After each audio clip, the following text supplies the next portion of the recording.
I find that you violated the no contact provision. You had no business having direct contact with her. So I'm telling you, if it happens again, I'm not going to hesitate to set a high bond.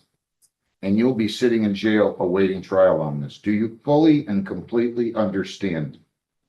I can't hear you.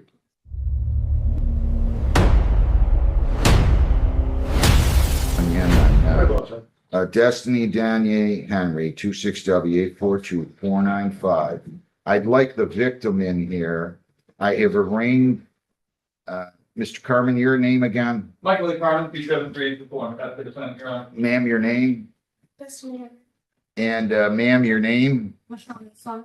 and your appearances? Jessica Wood on behalf of probation. William York, have the people working. So Mr. Carmen has advised me that his client wishes to have a hearing. So I'm going to go ahead and swear in the victim as well as Ms. O'Donnell. And we'll go from there. Both of you raise your right hands, please. Do solemnly swear affirm under penalties of perjury that the testimony you'll give in these proceedings will be the whole true self you got. Ms. O'Donnell? Yes, sir. Ms. Newsom? All right. John, why don't you take that garbage can over there for her, please? I'm gonna ask you to throw your gum in there, please. All right. I don't care how we start. You can go ahead and start. I have one bond violation I issued on June 22nd. My one bond violation is failed to refrain from having any contact, direct or indirect, with Michelle Newsom. I was contacted not only by the victim, but by the detective on the case for Woodhaven PD regarding that Destiny, Miss Henry, had contacted the victim via text message. The text message is from an iCloud account that I do have, that I do know is Miss Henry's account, which she communicates with me through that account. It looks like she sent a text message to the victim, Miss Newsom, June 21st. There's only one text message that was received. The text message relates to Miss Henry's child. It states that her son will be with me all July 4th weekend. That is the one text message. According to this, the no contact order states that she's not had any contact with her except through their family court proceedings. As of right now, there's no family court order in place. They have a hearing scheduled for July. The only court order that's in place, to my understanding, is regarding a Judge Hessen case. Ms. Henry is also on probation with Judge Hessen for a domestic violence case. In that no contact order, Judge Hessen issued a no contact order stating that she's not having any contact with her son's father, who is Jason Haney, who is the victim's son. It also states that the no contact order include their child custody should be done through third parties, meaning that Destiny's parents should be communicating with Miss Newsom and keep the parents out of the situation, that it's just the grandparents that should be communicating regarding the child's custody agreement. That's why I issued the violation regarding this. I'm sorry. I'm a little confused about the relationships with everybody here. Yes. So Miss Henry has a child with Jason Haney. They have a son together. Miss Newsom is the mother to Jason Haney. So she's the mother, she's the grandmother to Miss Henry's son.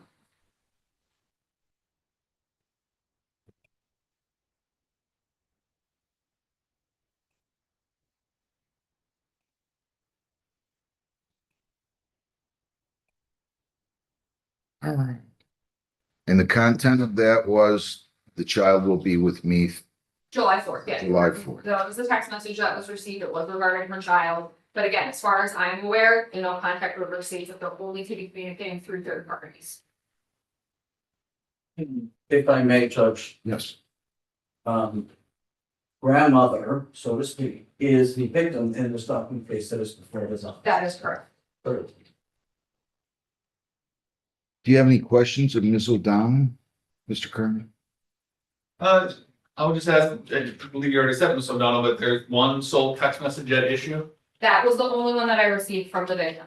That's correct. And it states, I believe, Deborah will be with me all July 4th weekend. That's correct. It is regarding her child. Said this was June 21st, I'm sorry, let me double check. June 21st, exactly. at 12:34 p.m. Yes. No further question. Do you want to add anything, Ms. Newsom? I issued this entered the bond, I should say, issued the bond on May the 27th. Is that the only contact that you've had Since that hearing, yes. Before, tons. Right, Since the hearing, just that. okay. Do you have any other questions, any other testimony, anything you'd like to say, ma'am? I just want her to follow orders. Me and her mother is doing communication for custody. I do not want any contact with her. Anything else?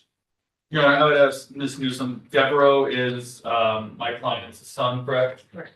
And your son's son? Yes, Again, there's currently proceedings for child custody in the Wayne County Circuit Court correct. and just involving Devereaux. Correct. Yeah. Okay, thank you. Does your client wish to testify? No. All right, any argument at all? Motion?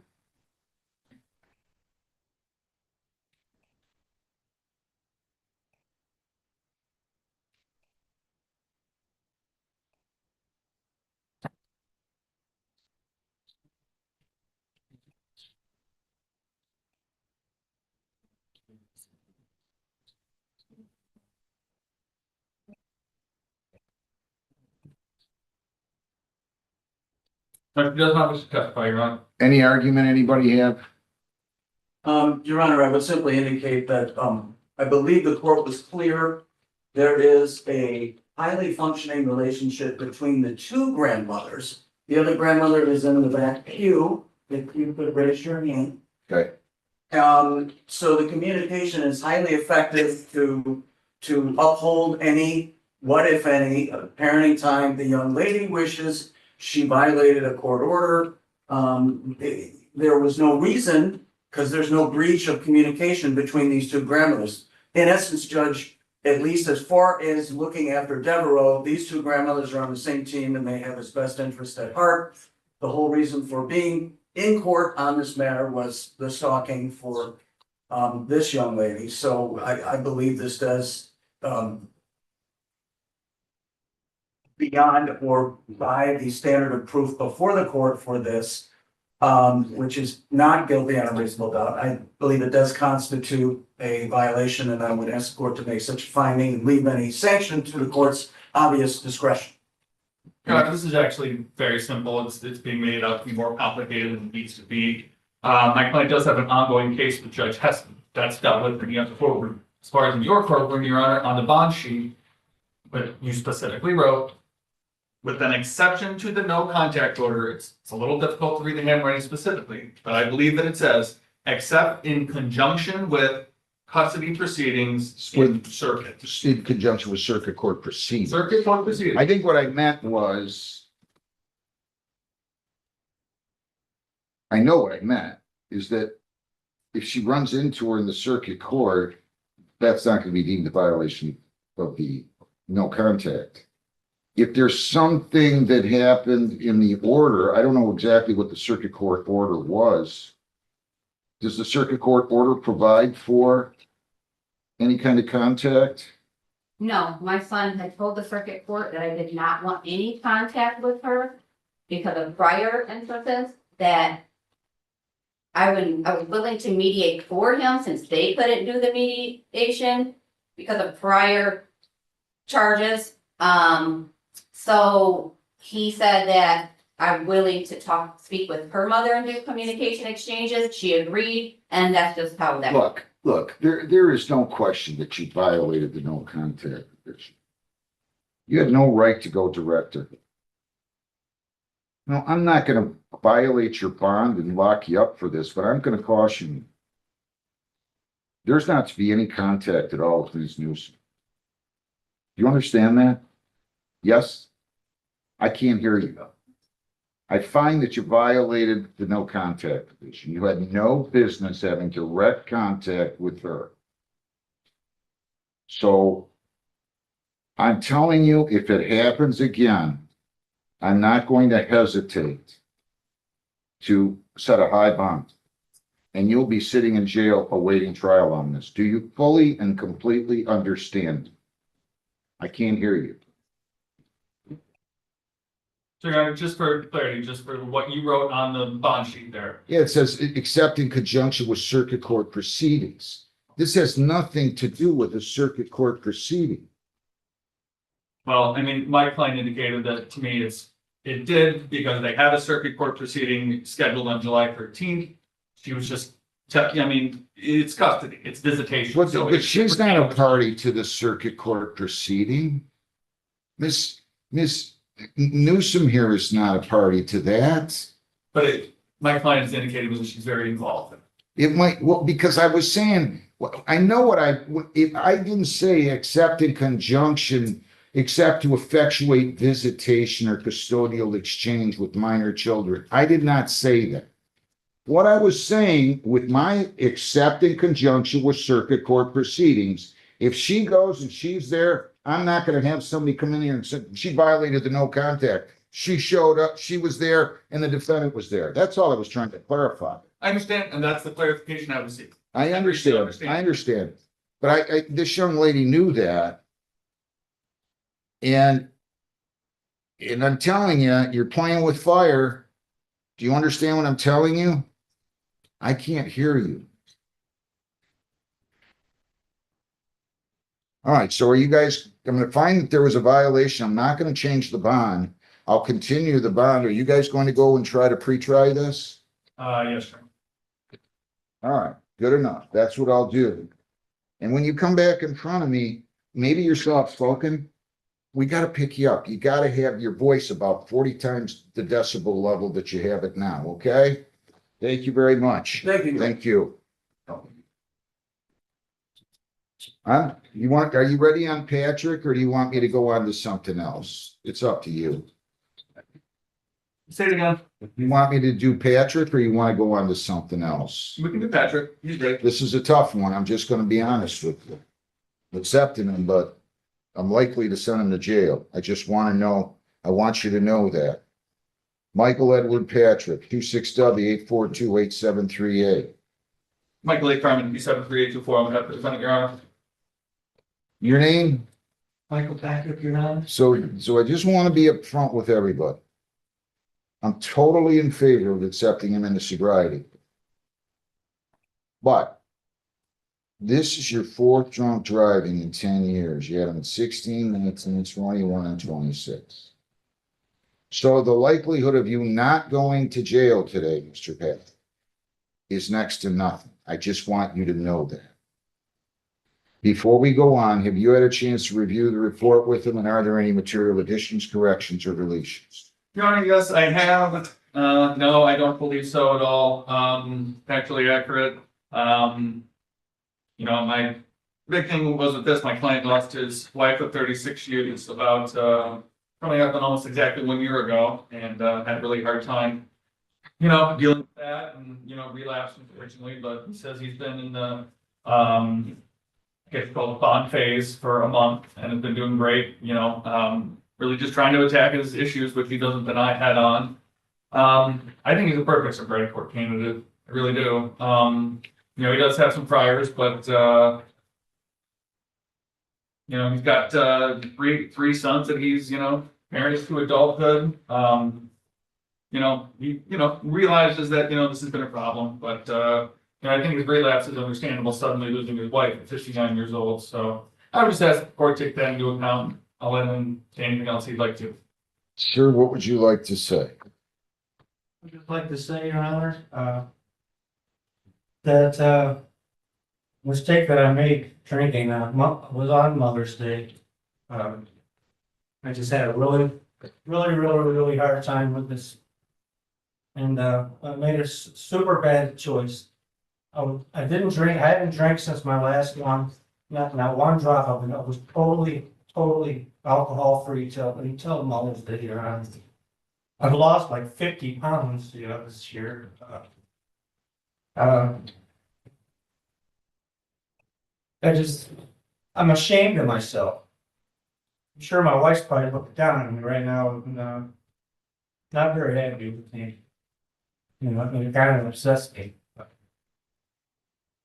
I just like the opportunity to show that I can do the sobriety court and do it all to the end. I could do it. And you're just to emphasize what's in the reports. I'm sure you reviewed. You've been testing twice weekly for, chemical and alcohol, all negative tests, and, no sober link, device violations, and all blows being timely, and not a single reading for alcohol. So in over almost 5 weeks.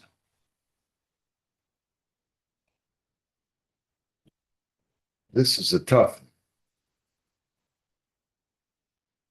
The last thing I want to do is cause somebody to go backwards in their recovery. It seems as though it's done really well.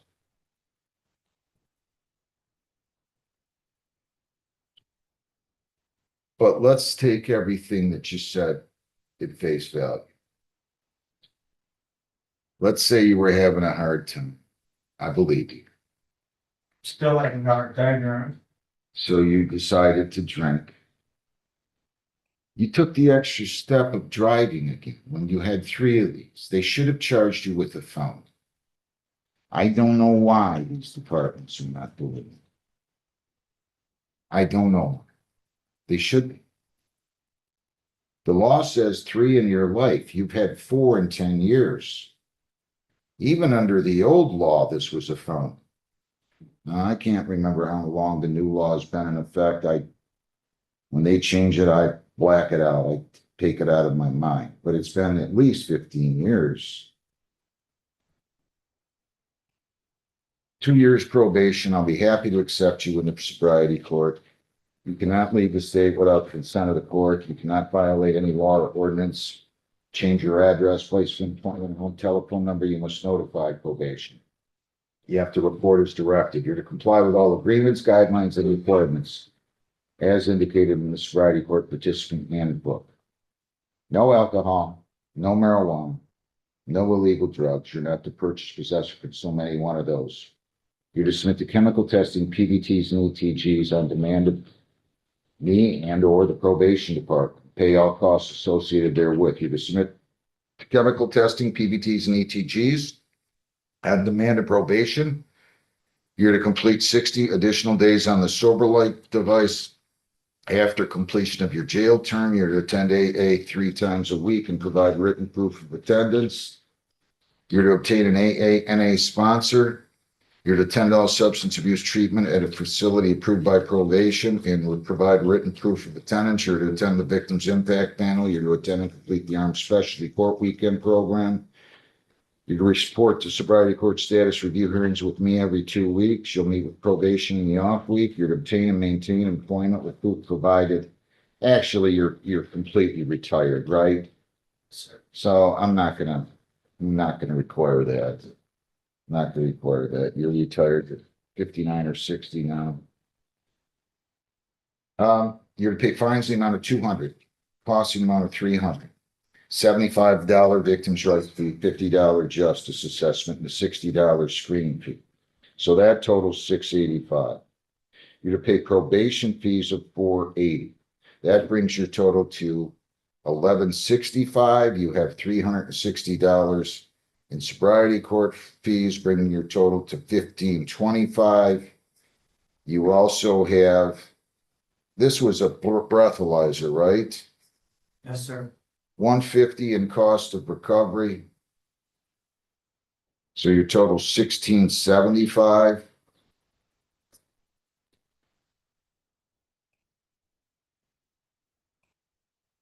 I'm gonna order.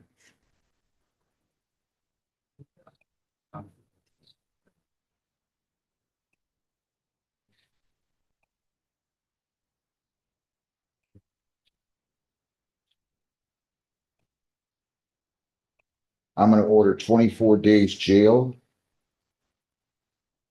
I'm gonna give I'm sorry, my plan stopped. 24 days jail. I'm gonna give you credit for 1. I'm gonna allow you to serve 6 on the court work program. There's a $35 a day charge for that, for a total of $210. So your total fines and costs amount to $1,885. You're gonna serve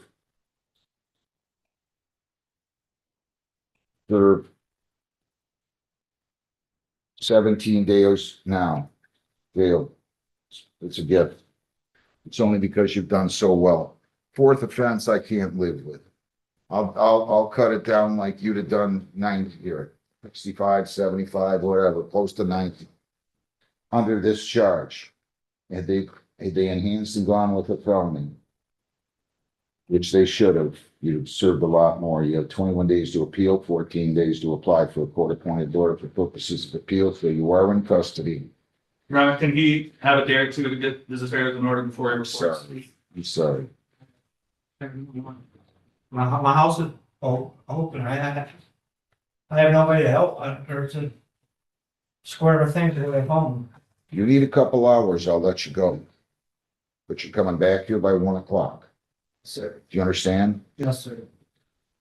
Can't expect to keep doing this without severe consequences. Like I said, there is no way. I'll just say this, jail term to begin at 1 p.m. Don't make me send the police out for you. Okay? And again, you have 21 days to appeal, 14 days to apply for a court-appointed lawyer. What about the money? When can you pay the money? I can give you.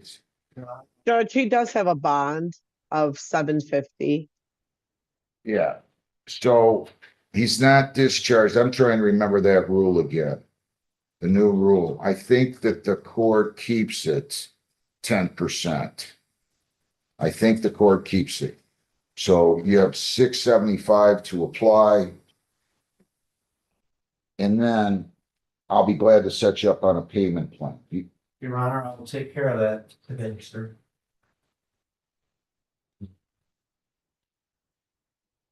All right, I wish you well. I really do. Your Honor, is that balance 1210? So after the 675, he's gonna have 1210. Okay, Today when he comes back. thank you. Have a good day. Good luck, sir. We'll see you by 1. In this courtroom, the judge carefully listened to every detail before reaching a decision. The court showed patience, fairness, and respect for both sides, while ensuring that accountability remained at the center of justice. The judge's words reflected the importance of responsibility, self-control, and respect for others. Rather than acting on emotion, the court relied on facts, evidence, and the rule of law.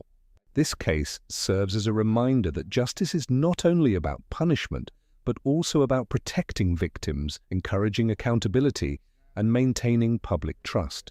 The courtroom once again demonstrated why fairness and law matter in society. A brilliant young doctor stood before the judge after making a mistake that changed his life forever. Once on a path to a successful medical career, he lost his residency, job opportunities, and professional reputation. The judge struggled to understand how someone so educated and talented could make such a poor decision. Despite the seriousness of the offense, the court recognized his genuine remorse and ongoing mental health treatment. Instead of imposing a harsher sentence, the judge gave him probation and one final opportunity to rebuild his future. But the warning was clear. One more mistake could result in 90 days behind bars.